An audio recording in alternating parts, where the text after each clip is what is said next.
Hello everyone, this is अनुराग बघेल और आपका एक बार फिर से स्वागत है अपनी इस क्लास में, जहां हम बात कर रहे थे पिछली क्लासों में डाइजेस्टिव सिस्टम के बारे में। जहां हमने डाइजेशन इन ओरल कैविटी देख लिया था। चलिए, आज का अपना टॉपिक है भाई डाइजेशन इन स्टमक। चलो, खाना पीना खा के आ चुके हो? अगर खाना पीना खा के आ चुके हो तो आपका खाना पहुंच चुका है स्टमक में। 4-5 घंटे फ्री हो जाओ, अब होगा डाइजेशन। कैसे होगा, क्यों होगा, क्या क्या होगा, ध्यान दीजिएगा। ये आपका स्टमक है, खाना खाया, ये ईसोफेगस। खाना पहुंच चुका है स्टमक में। कहां पहुंच चुका है?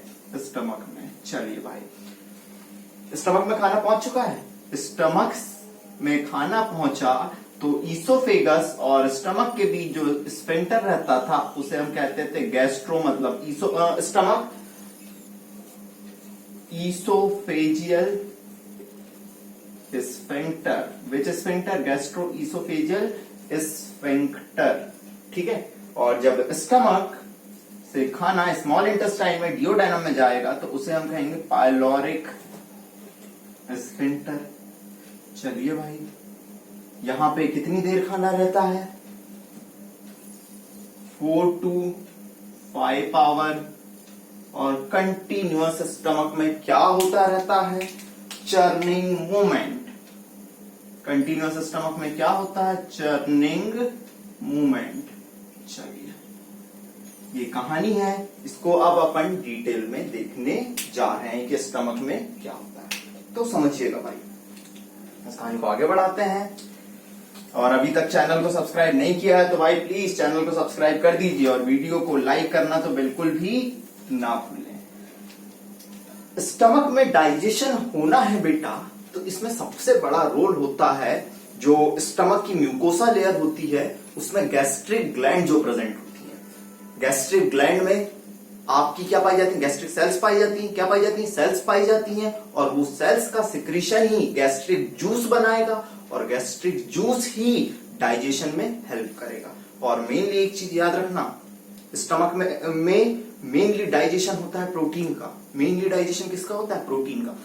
आपकी ओरल कैविटी में 30% स्टार्च का हुआ था, शायद आपको याद होगा, नहीं तो डिस्क्रिप्शन में जाइए, आपको पुराने वीडियोस मिल जाएंगे। तो ध्यान देते हैं, हम बात करते हैं किसके बारे में? डाइजेस्टिव ग्लैंड्स के बारे में।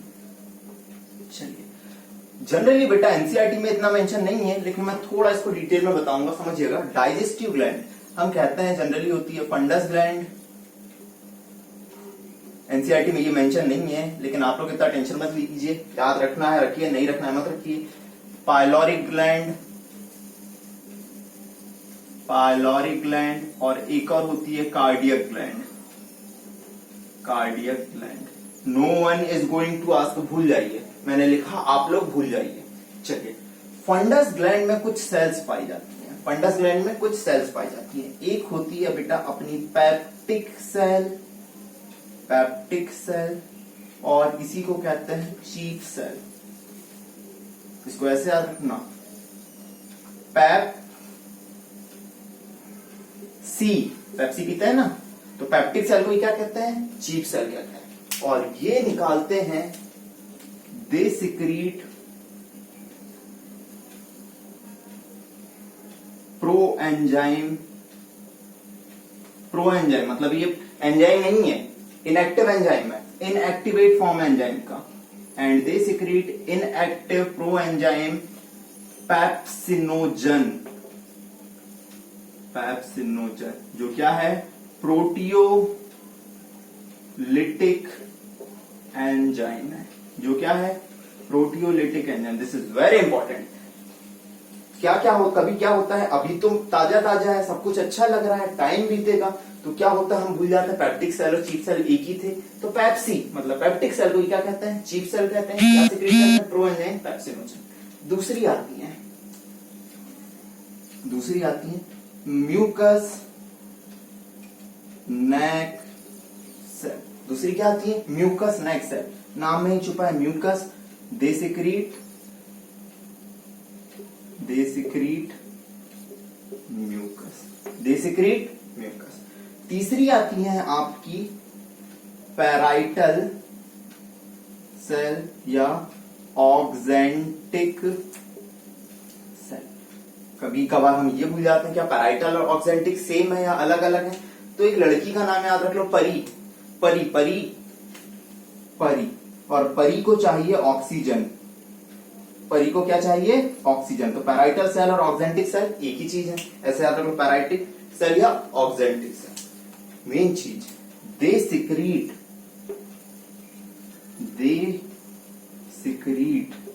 HCl, hydrochloric acid.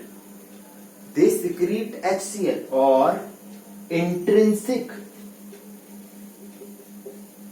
Factor of castle. इन सब का क्या रोल है अभी हम देखने जा रहे हैं। इन सब का क्या रोल है अभी हम देखने जा रहे हैं। ठीक है, मेनली फंडस ग्लैंड के ही में ये सेल पाई जाती है, यही इंपॉर्टेंट है जो हमारे सिलेबस में दिया हुआ है। लेकिन मैं कुछ जगह एनसीईआरटी में मेंशन हुआ है कि पाइलोरिक ग्लैंड में सेल पाई जाने वाली, उनको एक बार देख लीजिए। ठीक है, आगे बढ़ते हैं, आप लोग इसे नोट कर लीजिएगा रोक के वीडियो।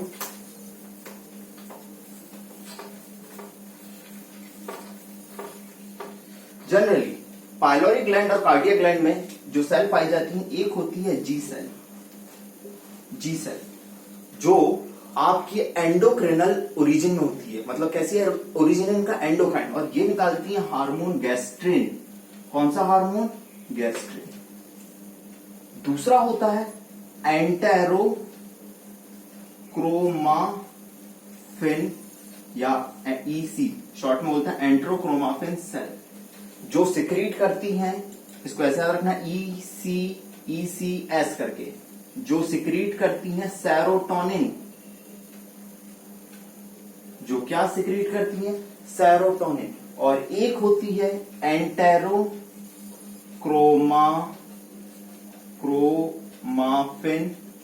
लाइक सेल, जो सिक्रीट करती है हिस्टामिन।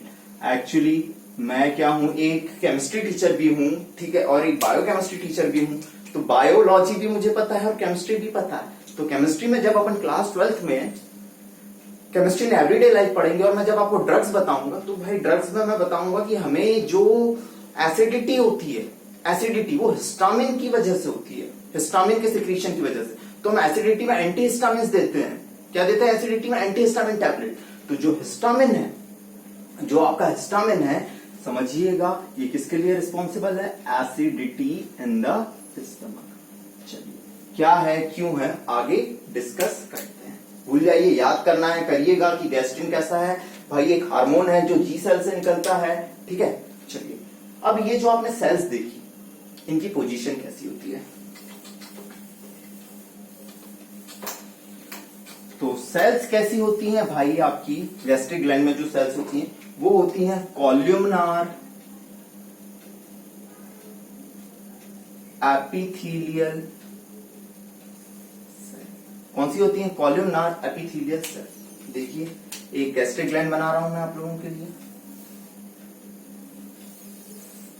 ठीक है, ये गैस्ट्रिक ग्लैंड। चलिए,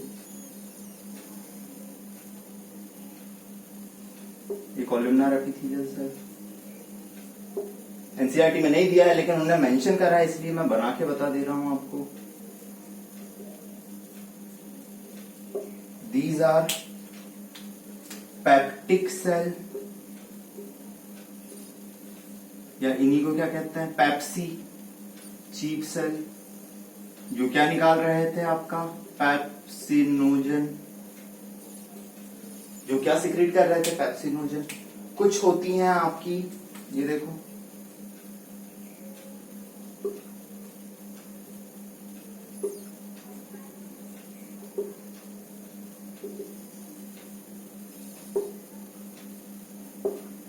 these are mucus neck cell, these are mucus neck cell, और ये क्या सिक्रीट करती हैं? म्यूकस सिक्रीट करती हैं। और सबसे इंपॉर्टेंट बात, आपकी जो पैराइटल सेल होती है या ऑक्जेंटिक सेल होती है, पैराइटल सेल होती है, ऑक्जेंटिक सेल होती है, उनमें एक अडेप्टेशन पाया जाता है कैनालिकुलार। ये देखना, उनमें अडेप्टेशन पाया जाता है कि वो अडेप्ट हो जाती है। देखो उनमें ऐसे ये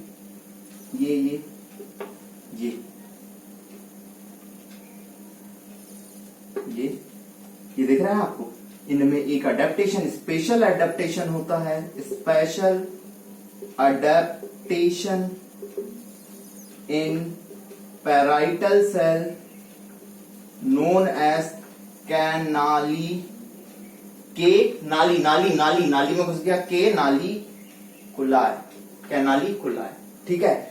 और इसके थ्रू वो अपना सिक्रीशन निकालते हैं। चलिए, ये कौन सी सेल है, पैराइटल सेल या ऑक्जेंटिक सेल? बाकी और बना देना इनको, पेप्टिक सेल को इधर फैला देना, जनरली पाई जाएंगी पेप्टिक सेल। ये कुछ ये भी यहां पे रहेंगी कुछ जगहों पे, ये जनरली ऐसे पाए जाते हैं। These are glands, gastric glands, ठीक है। और इनका क्या निकलेगा, सिक्रीशन निकलेगा, ठीक है। ये जनरली इसे कह देते हैं, ये ल्यूमेन है, ये क्या है, ल्यूमेन है, ठीक है। तो गैस्ट्रिक ग्लैंड का सिक्रीशन, गैस्ट्रिक ग्लैंड का सिक्रीशन समझिएगा, द सिक्रीशन ऑफ गैस्ट्रिक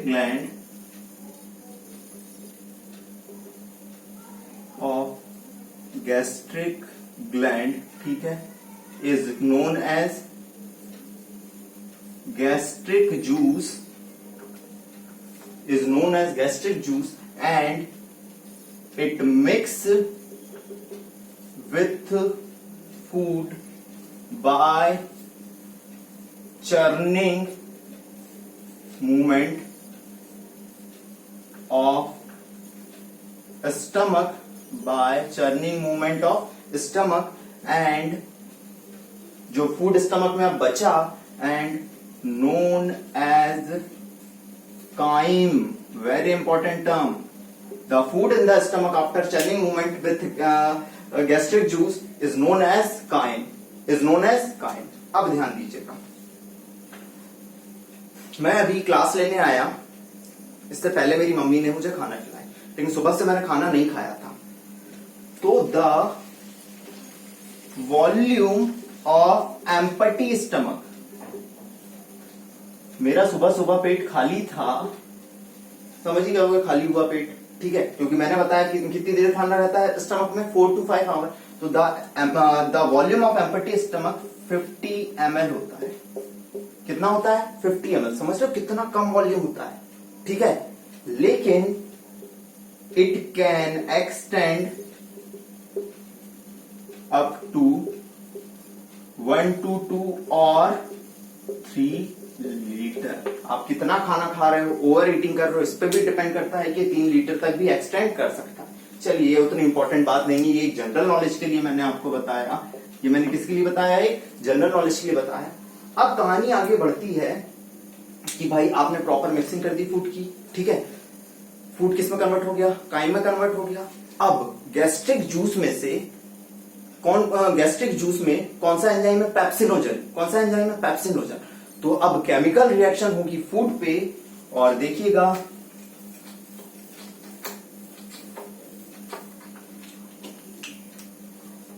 मैंने जनरली आपको बताया था, digestion is a mechanical and chemical process. तो केमिकल रिएक्शन इन स्टमक, चलिए सबसे पहले आपका जो पेप्सिनोजन है, HCl की प्रेजेंस में, HCl पैराइटल सेल या ऑक्जेंटिक सेल से निकल रहा था, HCl की प्रेजेंस में पेप्सिन में कन्वर्ट हो जाएगा, जो कैसा है, एक्टिव फॉर्म है। और ये कैसा एंजाइम है, प्रोटियोलिटिक। कैसा एंजाइम है, प्रोटियोलिटिक। चलिए, अब आपका जो प्रोटीन है वो पेप्सिन की प्रेजेंस में प्रोटियोसिस प्लस पेप्टोन्स प्लस पॉलीपेप्टाइड्स में कन्वर्ट हो जाएगा। Proteoses plus peptones plus polypeptide में कन्वर्ट हो जाएगा। चलिए, पेप्सिनोजन कौन सी सेल से निकला था, आपको ही पता है। Pepsinogen is secreted from chief cell और पेप्टिक सेल, पेप्टिक इसलिए पेप्सिनोजन, ठीक है। सिमिलरली इन्फेंट में बेटा एक प्रोटीन डाइजेस्टिंग एंजाइम होता है, इन्फेंट वो भी एक प्रोटीन डाइजेस्टिंग एंजाइम है, डाइजेस्टिंग एंजाइम, उसे हम कहते हैं रेनिन। ध्यान दीजिएगा, डबल एन। एक रेनिन होता है RENIN,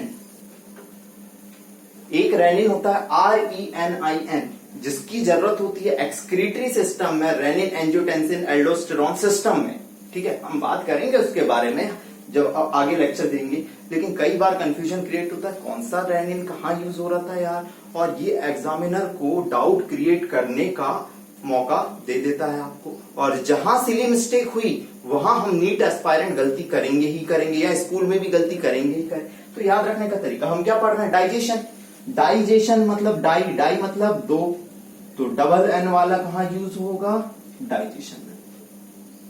चलिए भाई, रेनिन किस में पाया जाता है, इन्फेंट में पाया जाता है। ये क्या काम करता है, सॉल्यूबल प्रोटीन को किस में कन्वर्ट कर देता है, इनसॉल्यूबल प्रोटीन में, जो क्या कहलाता है, कैसीन। क्या कहलाता है, कैसीन। और इसे हम कहते हैं कर्डलिंग मूवमेंट,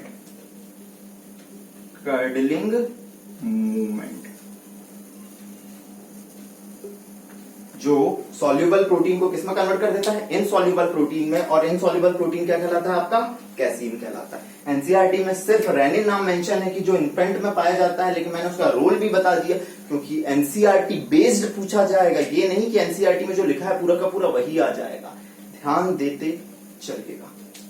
चलो, इसे नोट कर लीजिए, आप लोग पॉज करके नोट कर लेना। आगे बढ़ाते हैं कहानी को।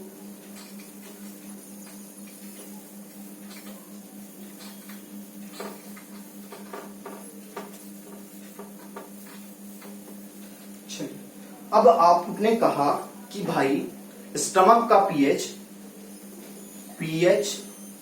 ऑफ स्टमक कितना है, 1.8। गैस्ट्रिक जूस कितना निकलता है दिन में, 1000 to 1500 ml। चलो, 1.8 पीएच होते हुए भी भाई आपकी जो म्यूकोसा है वो कोरोड नहीं होती, ऐसा क्यों, तो ध्यान देना, very important point. The mucus जो अपना किससे निकल रहा था भाई, म्यूकस नेक्स्ट सेल से, the mucus and bicarbonate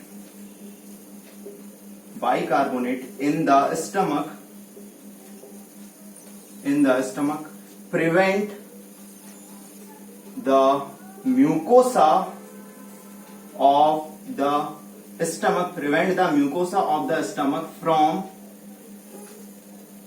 excoriation from highly acidic gastric juice. क्यों नहीं होती आपकी म्यूकोसा कोरोड, क्योंकि उसमें क्या सिक्रीट हो रहा है, म्यूकस और bicarbonate. This is very important question जो नीट में आया हुआ है और पूछा भी जाएगा, कि स्टमक में मेनली पीएच कितना होता है, 1.8 होता है। गैस्ट्रिक जूस कितना निकलता है, 1000 to 1500 ml निकलता है। इतना गैस्ट्रिक जूस और इतना कम पीएच होते हुए भी जो म्यूकोसा है वो कोरोड क्यों नहीं हो रही है, क्योंकि किसका सिक्रीशन हो रहा है, म्यूकस और बाइकार्बोनेट। तो आपको मेन अभी क्या पता चला कि भाई आपके स्टमक में पेप्टिक सेल ने निकाला क्या, आपका पेप्सिनोजन, रेनिन। इसके अलावा कुछ मात्रा में लाइपेज भी निकलता है। क्या निकलता है, लाइपेज, लेकिन वो इतना इंपॉर्टेंट नहीं है। स्मॉल अमाउंट में lipase, very small amount of lipase. HCl का सिक्रीशन किसने कर दिया, पैराइटिक सेल या ऑक्जेंटिक सेल ने, वो भी कहानी खत्म हो गई। अब what is the role of intrinsic factor of Castle, this is very important thing, इसे नोट कर लीजिए।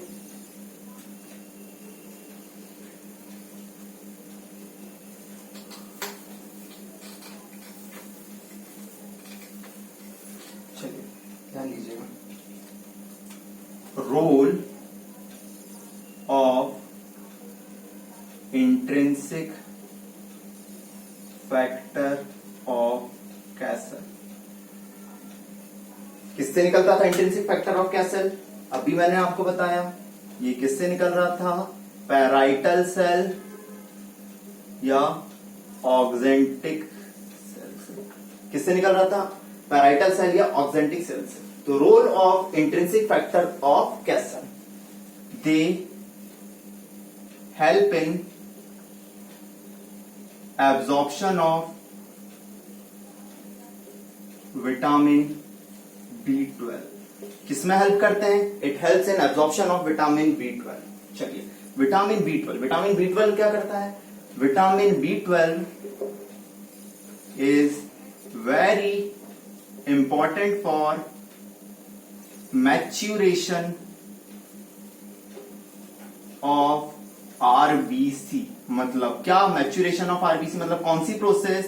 इन हीमोपोएसिस, पोएसिस सिस मतलब किसी चीज का फॉर्मेशन, और हीमो मतलब ब्लड, मतलब फॉर्मेशन ऑफ ब्लड, या इरिथ्रो मतलब इरिथ्रोसाइट मतलब आरबीसी, इरिथ्रोपोएसिस आरबीसी का फॉर्मेशन में, आरबीसी के फॉर्मेशन में।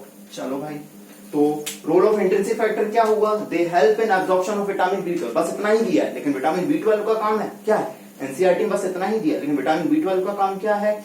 It is very important for maturation of RBC. RBC का मैच्यूरेशन होगा, हीमोपोएसिस होगा, मतलब क्या होगा? इरिथ्रोपोएसिस। लेकिन अगर इंट्रिंसिक फैक्टर ऑफ कैसल कम हो जाए तो विटामिन B12 का एब्जॉर्प्शन भी कम हो जाएगा, मैच्यूरेशन ऑफ आरबीसी नहीं होगा, और मैच्यूरेशन ऑफ आरबीसी नहीं होगा, और हीमोपोएसिस और इरिथ्रोपोएसिस कैसा हो जाएगा? डिस्टर्ब हो जाएगा, और एक डिसीज होगी जिसे हम कहते हैं परनीशियस एनीमिया।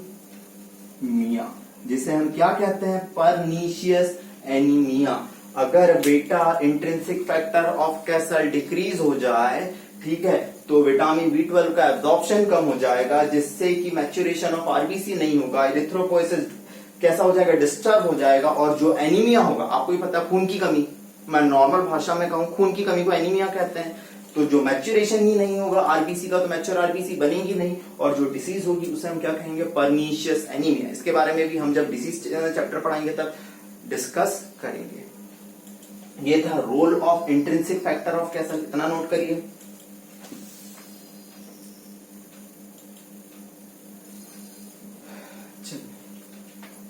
तो ये था आपका main digestion in the stomach. मतलब आपको क्या पता चला? प्रोटीन किस में कन्वर्ट हो जाता है? प्रोटियोसिस प्लस पेप्टोन प्लस पॉलीपेप्टाइड, ठीक है। कुछ अमाउंट में लाइपेज निकलता है, लेकिन वो इतना इंपॉर्टेंट नहीं है, और कुछ रेनिन होता है जो कि किस में? इन्फेंट में जरूरी है। अब यहाँ पढ़ाया है तो मैं एक दो टर्म डिस्कस करना चाहता हूं जो काफी ज्यादा इंपॉर्टेंट होती है। वो टर्म, एक टर्म आती है बेटा गैस्ट्राइटिस। गैस्ट्राइटिस, जब भी आइटिस वर्ड आता है, आइटिस वर्ड मतलब इन्फ्लेमेशन, आइटिस वर्ड मतलब इन्फ्लेमेशन। जैसे मुंह में छाले हो जाते हैं, मुंह में छाले को बोलते हैं स्टोमेटाइटिस, स्टोमेटाइटिस। लैरिंग्स के इन्फ्लेमेशन को लैरिंजाइटिस। आइटिस मतलब कभी भी क्या होता है? इन्फ्लेमेशन। स्टोमेटाइटिस मतलब क्या कहते हैं? Inflammation of oral cavity, inflammation of oral cavity. तो गैस्ट्राइटिस, गैस्ट्रो मतलब तो स्टमक, तो इन्फ्लेमेशन ऑफ स्टमक या म्यूकोसा ऑफ स्टमक, स्टमक और म्यूकोसा ऑफ स्टमक, और म्यूकोसा ऑफ स्टमक। चलिए, और एक और दूसरा वर्ड होता है गैस्ट्रिक अल्सर्स। गैस्ट्रिक अल्सर्स जो अपनी म्यूकोसा होती है वो क्या कर जाती है? इरोड कर जाती है या कोरोड कर जाती है। ये जनरली होता क्यों है? कई बार अगर ये वर्ड यूज होते हैं तो एक मैं कॉन्सेप्ट के लिए बता रहा हूं, क्योंकि आज की जनरेशन में बहुत प्रॉब्लम आ रही है। बेटा हम लोग क्या होता है कि नॉन स्टेरॉइडल कॉज क्या है इनकी, हम जनरली एस्प्रिन सुना होगा आपने, एस्प्रिन एक नॉन स्टेरॉइडल, मतलब स्टेरॉइड नहीं है, non steroidal anti inflammatory drug है। NSAID इन्हें कहते हैं, NSAID। आप लोग हायर क्लासेस में जाएंगे तब पढ़ेंगे, नहीं पढ़ना है भूल जाना, लेकिन समझना कि होता क्यों है कि भाई आपके पेट में जो कई लोगों को बार बार एसिडिटी हो रही है, हार्ट बर्निंग कंडीशन हो रही है, ऐसा हो क्यों रहा है। कुछ लोग जनरली एस्प्रिन का बहुत डेली मात्रा में यूज करते हैं, या दूसरी non steroidal anti inflammatory drug का बहुत यूज करते हैं। कुछ लोग अल्कोहल कंजम्पशन कर रहे हैं, कुछ लोग सिगरेट स्मोकिंग कर रहे हैं, कुछ लोग स्पाइसी खाना खा रहे हैं, ये सब खाना बेटा आपके किसके लिए रिस्पॉन्सिबल है, गैस्ट्राइटिस एंड गैस्ट्रिक अल्सर्स के फॉर्मेशन के लिए। तो अपनी डेली रूटीन बढ़ाइए, काफी हेल्दी खाना खाइए और अपने स्टमक को बचाइए। Is it clear to you? ये थी आज की अपनी कहानी, डाइजेशन इन द स्टमक। हो सकता है पूरी कहानी आपको बहुत अच्छे से क्लियर हो गई हो। अगली क्लास में हम बात करेंगे digestion in small intestine, digestion in stomach. एक ही कहानी आनी चाहिए दिमाग में कि यहाँ पे किसका डाइजेशन हुआ, प्रोटीन का डाइजेशन हुआ है। ठीक है, have a good day. Channel को लाइक सब्सक्राइब करना ना भूलिए, और भाई डिस्क्रिप्शन में जाके आप नोट्स डाउनलोड कर सकते हैं और पुराने वीडियोस देख सकते हैं। चलिए, हैव अ गुड डे।